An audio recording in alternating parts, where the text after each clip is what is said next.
उस्मान बिन अबी अल-आस सक़फ़ी रज़ी अल्लाह ताला अन्हु बयान करती हैं कि उन्होंने रसूलुल्लाह सल्लल्लाहु अलैहि वसल्लम से अपने जिस्म में दर्द की शिकायत की, तो रसूलुल्लाह सल्लल्लाहु अलैहि वसल्लम ने उनसे फरमाया कि तुम्हारे जिस्म में जिस जगह पर दर्द होता है तुम वहाँ पर अपना हाथ रखो और 3 बार बिस्मिल्लाह पढ़ो और 7 बार ये दुआ कहो, अऊज़ु बिल्लाहि व कुदरतिही मिन शर्रि मा अजिदु व उहाज़िरु।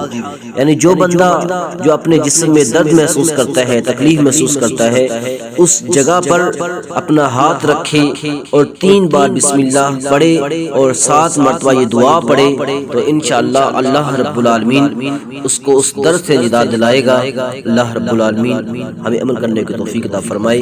जज़ाकल्लाहु खैरा।